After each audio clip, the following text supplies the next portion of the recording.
Bismillahirrahmanirrahim.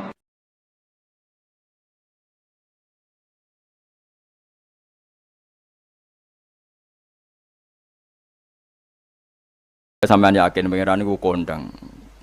Islam itu dipimpin kiai keliru ya mlaku, dipimpin kiai bener ya mlaku, dipimpin kiai gonta-ganti ya mlaku. Teng TV ya sering ana berita ustad sodomi, ustad ngene-ngene. Wong ya ora terus gedeng Islam, ya nyalahno ustad iku. Ya ana Islam dibajak, ekstremis ya muni Islam, sekuler ya muni Islam, liberal ya muni Islam. Ya Islam ya baik-baik saja. Ora ana masalah kan, biasa mawon. Yo ramene dunyo. Riyen Rasulullah niku rak sae-saene tiyang niku mawon disisipi tiyang munafik. Karena ndak ada cerita pendapat itu memuaskan semua napa pihak. Rasulullah rak kesayangane pangeran. Niku pun ndak bisa memuaskan semua orang. Sehingga orang yang kecewa ya jadi munafik. Pemene trimo kiai, trimo presiden, trimo Kapolri, trimo pangam, enggak bisa. Apapun konsepnya itu enggak bisa. Mesti ada yang setuju pendekatan ekstremis itu persuasif. Sing sitok harus tegas. Kalau enggak tegas enggak bisa membasmi akar-akarnya.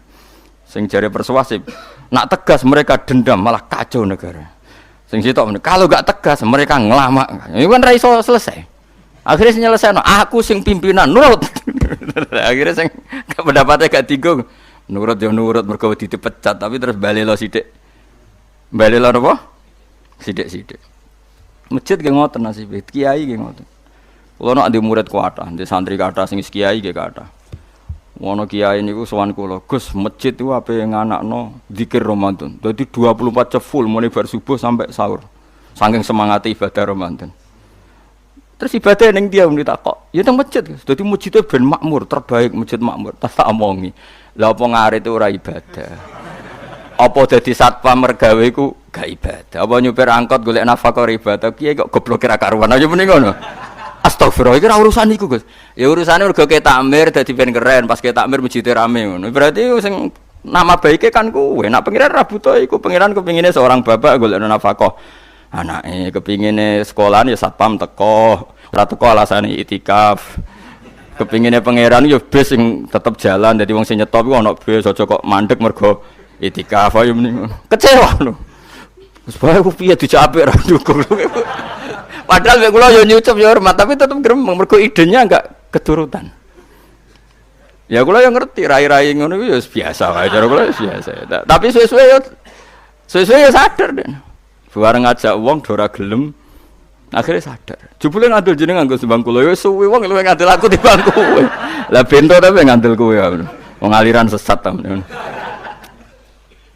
Ya masjid itu anggere sono salat jamaah iku ya wis rame cara pangeran.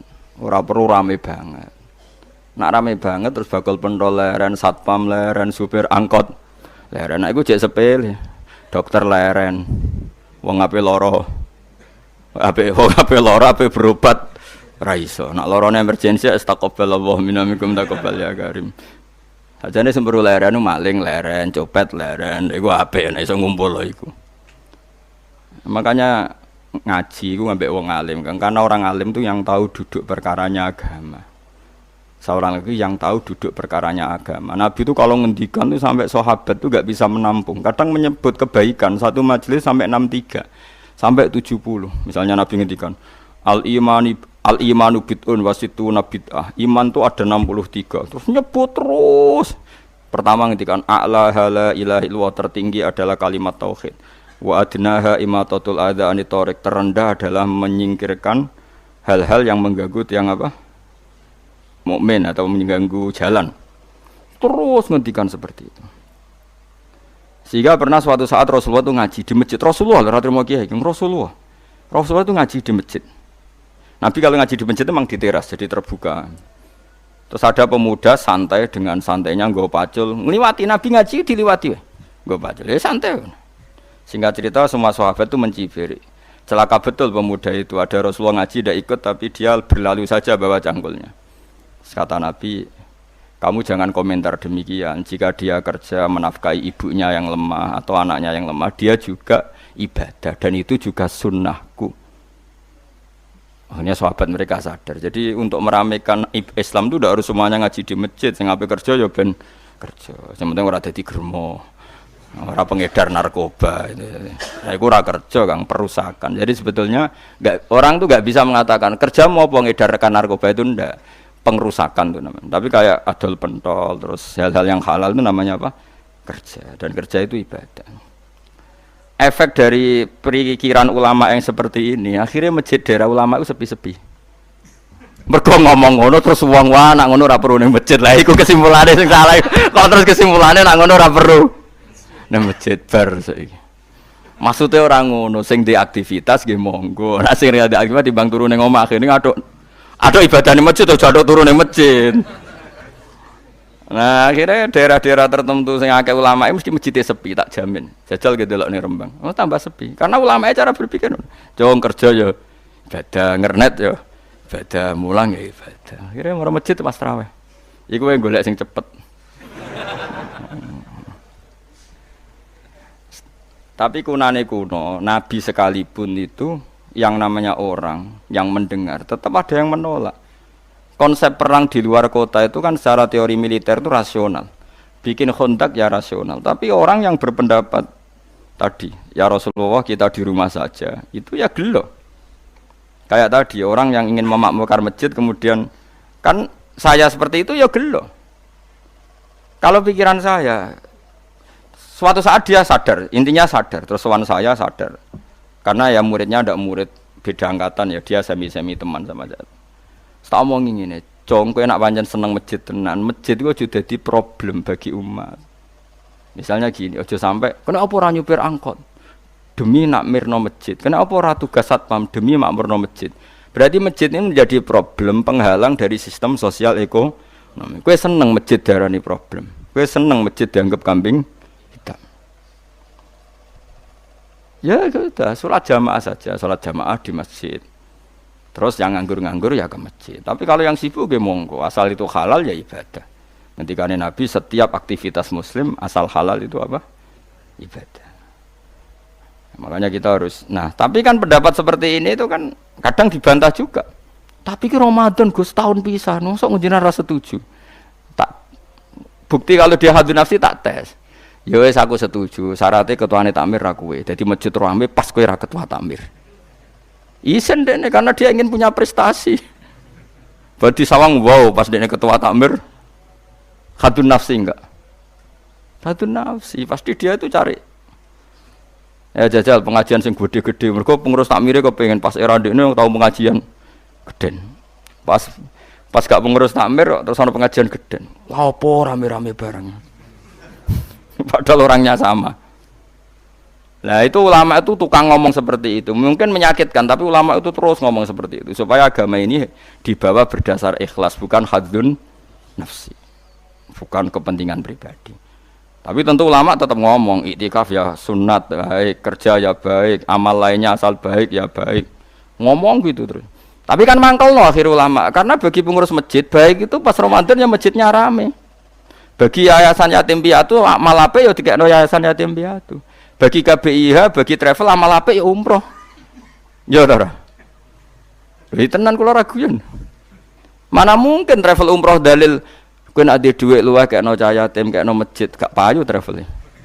Tapi dalile al umroh ilal umroh kafaratun lima bainahuma. Umroh itu yang mengkafaroi dosa.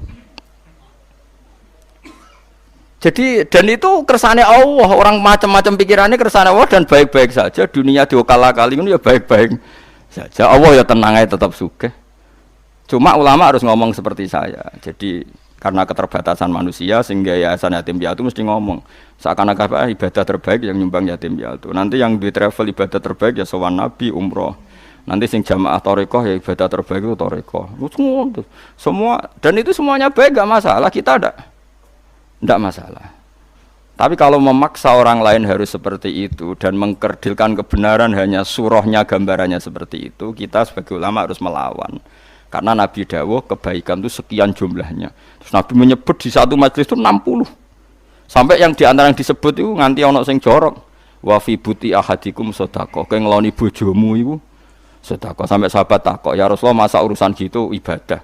Ayati ahaduna syahwatahu wa huwa alaihi ajrun. Masa urusan kelon itu ganjaran ibadah. Terus Nabi jawab, apa kata Nabi fake falawadu'aha fi haramin akana alihi wisrun. Kalau andekan dia meletakkan mental seksnya atau aktivitas seksnya di luar yang halal, apakah itu tidak dosa?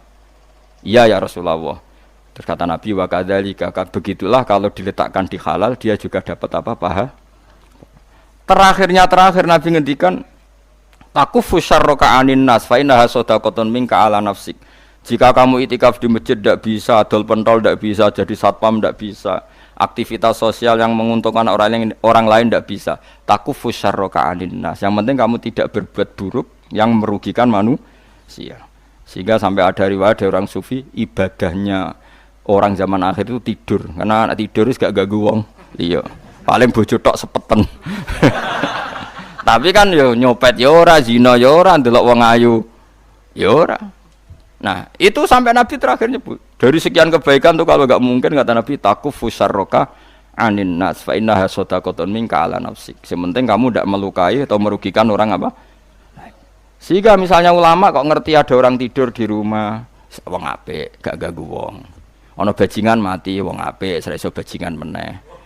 Nah, akhirnya masyhur orang krono bajingan mati, kiai tenan yo. Saya nggih mayit niku, wong gak siap nih saya. Bajingan sih. Saya padahal ning atine kiai nek mati ya apik dong ora iso bajingan. Akhir dari bajingane ya wis mati. Lha sekarang ngakhiri bajingan apik ta elek? Apik. Berarti matine elek ta apik? Apik. Maksudnya kiai apik iku apik matine ora apik wonge. Lah wong gak trimo pikirane apik iku. Wonge. Lah kiai wis ndake pinter maksudnya. Apik nggih niki. Ngomong keberatan. Ayo mun apik. Ya sesuk kan wedi yo. Nggih apik. Lah itu ilmu. Jadi ngaji ilmu itu orang harus punya kesiapan pendapat meskipun itu kita tidak siap. Wa wasa antakrahu syai'a wa huwa khairul lakum. Pendapat itu meskipun kamu kadang tidak cocok, bisa saja menurut Islam itu ini lebih apa? Baik. Karena tadi kebaikan itu sekian bentuk. Bisa ulang kebaikan itu sekian apa? Bentuk.